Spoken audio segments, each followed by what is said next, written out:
ముఖ్యంగా ఇక్కడ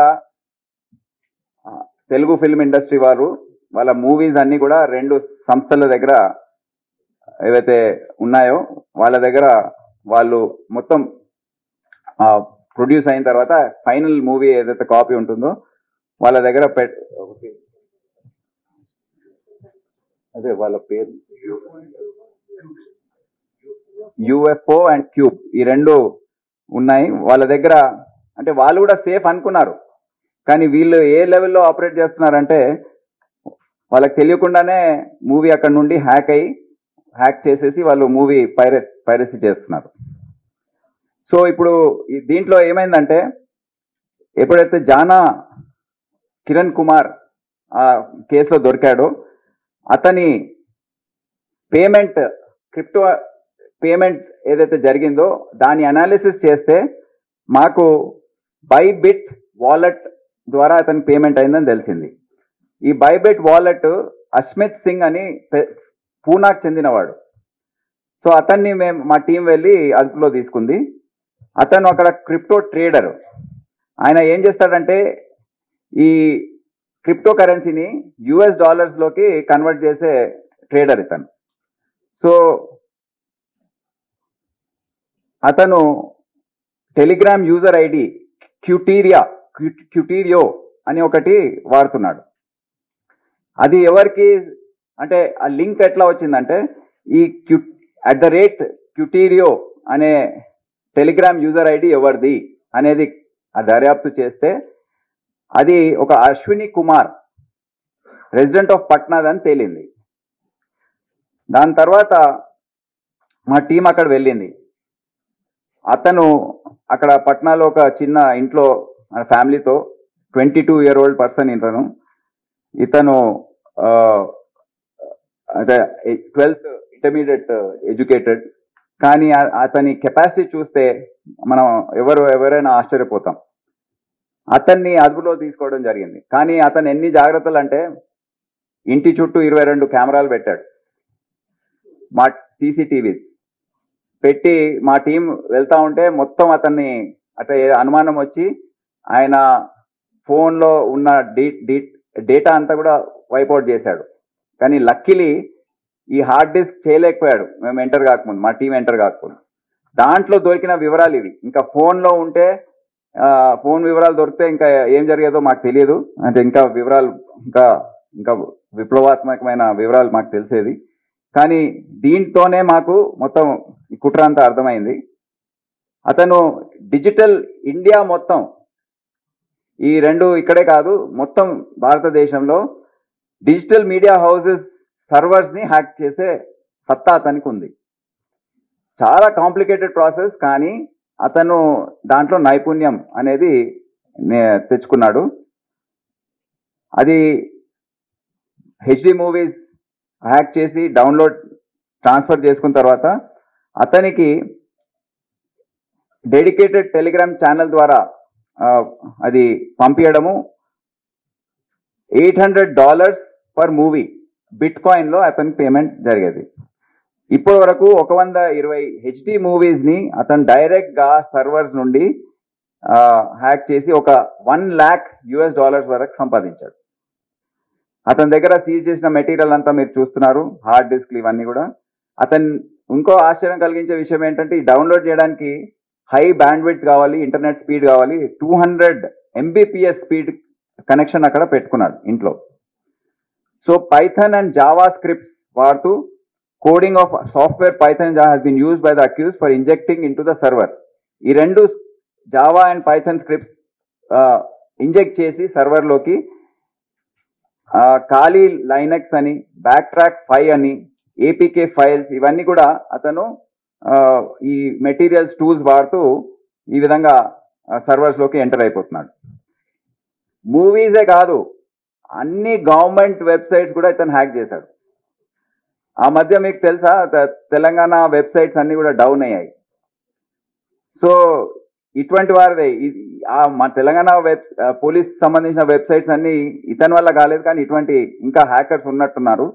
ఇతను government of India, government of Bihar, Jharkhand అన్ని వెబ్సైట్స్ హ్యాక్ చేసి అన్ని డీటెయిల్స్ అక్కడ ఉన్న ఎంప్లాయీస్ వాళ్ళ జీతాలు, ఈ సర్వర్ కంపెనీ ఇప్పుడు ఈ ఈ డిజిటల్ మీడియా కంపెనీస్ అయితే వాళ్ళ జీతాలు వివరాలు అన్నీ అతని దగ్గర ఉన్నాయి టోటల్. ఆ రోజు చూపిస్తే కూడా వాళ్ళు చాలా ఆశ్చర్యపోయారు. ఎలక్షన్ కమిషన్ వెబ్సైట్ కూడా అతను హ్యాక్ చేసి డీటెయిల్స్ అన్ని, అంటే ఇష్టం ఏది అవసరం ఉంటే అది హ్యాక్ చేసేస్తున్నాడు. So private sector and commercial data, movie distributors data, e commerce platforms data, insurance service providers, Airtel, Jio, Vodafone, ఇవన్నీ కూడా అతను హ్యాక్ చేసే సత్తా అతనికి ఉంది.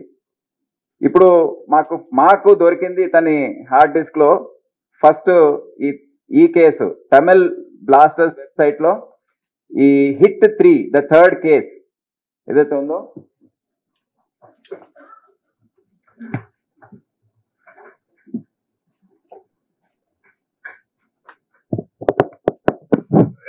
ఇది లైట్స్ వచ్చేయండి. సో ఇది దీంట్లో తేడా ఏంటంటే క్యామ్ కార్డర్ ద్వారా జరిగే పైరసీ కంపల్సరీగా అది రిలీజ్ అయిన తర్వాతనే చేసే అవకాశం ఉంది. కానీ ఈ హెచ్డి సర్వర్ నుండి హ్యాక్ చేసి పైరసీ చేసే అది మూవీ రిలీజ్ కాకముందే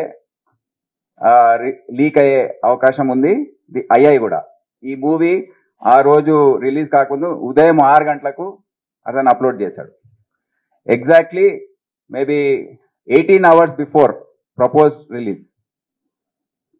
సో అందరు షాక్ అయిపోయారు, అది మూవీ, అది కూడా క్యామ్ కార్డర్ మూవీది క్వాలిటీ కొద్దిగా తక్కువ ఉంటుంది, ఇది హెచ్డి డైరెక్ట్ ఏదైతే ఒరిజినల్ క్వాలిటీ ఉందో అదే ఉంటుంది ఇది. సో అందరు షాక్ అయిపోయారు, ఏంటిది, ఎట్లా ఈ విధంగా అయితే హౌ టు డూ దిస్ అని. So he is doing like this. ఇది ఎవరికి అసలు అంతు చిక్కలేదు. అప్పుడు ఏ విధంగా జరిగి how is it going out, అందరి మీద అనుమానం అనమాట. ఏవైతే ఆ కంపెనీస్ ఉన్నాయో వారు ఎంప్లాయీస్ మీద అనుమానం వ్యక్తం చేస్తున్నారు, ఎవరో లీక్ చేస్తున్నారు, మా ఎంప్లాయీ లీక్ చేస్తున్నాడు, లేకపోతే ఆ కంపెనీలో ఉన్న వ్యక్తులు ఎవరైనా ఇంటి దొంగ పైన అనుమానం. ఇంటి దొంగ కాదు, ఇది పట్నాలో కూర్చున్నాడు, అక్కడ నుండి కూర్చొని అతను ఎంటర్ అయిపోయి అతను మొత్తం మూవీ లాగేస్తున్నాడు. నెక్స్ట్, సో ఇది థండేల్, గేమ్ చేంజర్, సంక్రాంతి, ఇటువంటివి కూడా అన్ని were pirated from the HD movies. అన్ని హెచ్డి కాపీస్ అవన్నీ were pirated directly from the servers of the company. Next, ఇప్పుడు ముఖ్యంగా మొత్తం గేమ్ నడిపించేది ఎవరు? వీళ్ళు గేమింగ్ బెట్టింగ్ యాప్స్. వీళ్ళు most probably they are sitting abroad, maybe ఎక్కడున్నారో, చైనా, నెదర్లాండ్స్, దుబాయ్, ఎక్కడున్నారో అది ఇంపాసిబుల్ కనుక్కోవడం. వాళ్ళు ఈ విధంగా అడ్వర్టైజ్మెంట్స్ ఇస్తుంటారు, ఫోరాబెట్, క్యాసినో వెల్కమ్ బోనస్, ఈ విధంగా అడ్వర్టైజ్మెంట్స్. అంటే ఏమవుతుందంటే మూవీ ప్లే చేసినప్పుడు ఈ అడ్వర్టైజ్మెంట్స్ వస్తుంటాయి. సో ఎవరైతే మూవీస్ చూస్తున్నారో వాళ్ళు టెంప్ట్ అయ్యి దీంట్లోకి ఎంటర్ అవుతారు. So that is the entire strategy అనమాట. సో ఈ అడ్వర్టైజ్మెంట్స్ వచ్చినప్పుడు ఇది చూసి బెట్టింగ్, గేమింగ్ యాప్స్లోకి ఎంటర్ అయిపోయి గేమింగ్ స్టార్ట్ చేయడం. అందుకే ఎక్కువ మంది దీనికి అలవాటు పడుతున్నారు. ఈ మధ్య చాలా ఒక న్యూసెన్స్ గా మారిపోయింది. చాలా మంది వాళ్ళ ఎవరైతే సంపాదిస్తున్నారో జీతాలు, సేవింగ్స్ అన్ని కూడా దీంట్లో పెట్టేస్తున్నారు. ఆ న్యూసెన్స్ పెరుగుతూ ఉంది. ఎందుకంటే ఆ మూవీ చూసేటప్పుడు యాడ్స్ వస్తాయి, యాడ్స్ రాగానే దాంట్లో క్లిక్ చేస్తారు, ఎంటర్ అయిపోతారు. Next, Pari match gaming betting apps. ఇది ఇంకో అంశం అనమాట. ఇది ఈ విధంగా అడ్వర్టైజ్మెంట్స్, దీంట్లో సెలబ్రిటీస్ ని పెట్టి అడ్వర్టైజ్ చేయించడం. దీంట్లో ఒక విషయం చెప్పాలి, కొంతమంది మన మూవీ స్టార్స్ కూడా వాళ్ళకి తెలియక ఈ బెట్టింగ్ యాప్స్ వాళ్ళే ప్రమోట్ చేస్తున్నారు. వాళ్ళకి చెప్పిన తర్వాత ఈ విధంగా ఉందంటే చాలా షాక్ అయ్యి, అయ్యో ఈ మా సొంత గొయ్యి మేమే దవ్వుకుంటున్న టైప్లో ఫీల్ అయ్యారు. సో అంటే ఇప్పుడు సునీల్ నారాయణ్, క్రికెటర్స్, వీళ్ళందరినీ ఇదే కాదు, వాళ్ళు ఒకసారి ఒక వ్యక్తి బెట్టింగ్ చేయడానికి ఎంటర్ అవుతే అతని పర్సనల్ వివరాలన్నీ కూడా తెలుసుకొని వేరే సైబర్ క్రైమ్స్ ఏవైతే ఉన్నాయో, లోన్, డిజిటల్ అరెస్ట్లు, లేకపోతే ఇన్వెస్ట్మెంట్ ఫ్రాడ్స్, సెక్షువల్ ఫ్రాడ్స్, ఇవన్నీ కూడా వాళ్ళు పాల్పడుతున్నారు. It's big operation. ఒకసారి ఆ వివరాలు వచ్చేస్తే వాళ్ళు ఏదైనా చేసే ఆస్కారం ఉంటుంది. నెక్స్ట్, సో మొత్తం ఈ కేసు దర్యాప్తు మీరు ఓవరాల్గా చూస్తే 2 రకాలుగా క్యామ్ కార్డర్ వీడియో ఒక టైపు, హెచ్డి వీడియో ఒకవైపు, తమిళ్, ఇదంతా నేను ఆల్రెడీ ఎక్స్ప్లెయిన్ చేశాను. ఈ విధంగా వాళ్ళందరినీ అరెస్ట్ చేసి పట్టుకురావడం జరిగింది. హెచ్డి వీడియో పైరసీ అక్కడ చూస్తే అశ్విని కుమార్ బీహార్ అతనిది అంతా కూడా మనము ఆల్రెడీ ఎక్స్ప్లెయిన్ చేసుకున్నాం. So Ashwini Kumar 21 year old ఎవరైతే హెచ్డి వీడియోస్ మూవీస్ హ్యాక్ చేశాడో సర్వర్స్ ని, అతను యాక్చువల్ గా వాళ్ళ ఫాదర్ చిన్న బిజినెస్ మ్యాన్ అనమాట. ఒక 70-80 yards ఇల్లు, G+2 ఉన్న ఇంట్లో ఉంటారు. బిజినెస్ కూడా అక్కడే. అతను బెడ్రూమ్ లో అతను తమ్ముడు ఇతను ఉంటారు. డే అంతా కూడా ఖాళీగా ఉండి నైట్ పని స్టార్ట్ చేస్తాడు అనమాట. యాక్చువల్ గా ఎందుకు చేసావు అని అడిగినప్పుడు మనము మూవీ ఫస్ట్ రిలీజ్ కాకముందే నేను చూడాలని నాకు క్యూరియాసిటీ, నాకు ఇంట్రెస్ట్, అందుకోసం నేను స్టార్టింగ్ లో అలా డౌన్లోడ్ చేసుకుని చూసేవాడిని. తర్వాత టెలిగ్రామ్ లో వీళ్ళందరూ చాటింగ్ చేసి షేర్ చేస్తే మనీ ఇస్తామని చెప్పినందుకు నేను కాపీస్ ని మెల్లగా పంపించడం స్టార్ట్ చేశాను. 23 నుంచే ఇది స్టార్ట్ చేశాను అనేసి మనకు చెప్పాడు అనమాట. అట్లాగే ఇవి షేర్ చేసినందుకు వాళ్ళు పంపించిన ఏవైతే USDT ఉన్నాయో అవి డిఫరెంట్ వ్యాలెట్స్ లో సేవ్ చేశాడు. సేవ్ చేసుకొని వాటిని తీసుకునే అవసరం కూడా రాలేదు అతనికి, ఎందుకంటే వాళ్ళ ఫాదర్ ఆల్రెడీ ఈ బిజినెస్ చేస్తున్నాడు. ఎందుకు చేస్తున్నావు నువ్వు, మూవీస్ అయితే సరే ఓకే చూడడానికి తీసుకున్నావు, బట్ గవర్నమెంట్ వెబ్సైట్స్ ఇవన్నీ ఎందుకు హ్యాక్ చేశావు అని అడిగితే అతను అది నేను చేయగలను, వాళ్ళ డేటా నా దగ్గర ఉంది, నా దగ్గర పెట్టుకున్నాను అనే దీనికోసం చేస్తున్నానని చెప్పాడు మనకి. ఆల్ గవర్నమెంట్ వెబ్సైట్స్ ఇవి ఇంక్లూడింగ్ లెజిస్లేచర్ కి సంబంధించిన అన్ని కూడా ఉన్నాయి. అతని డేటాలో కిక్ మూవీ ఉందా? అదే కిక్ కోసం చేస్తున్నాను, ఉండొచ్చు, ఆ మూవీ కూడా ఉండొచ్చు.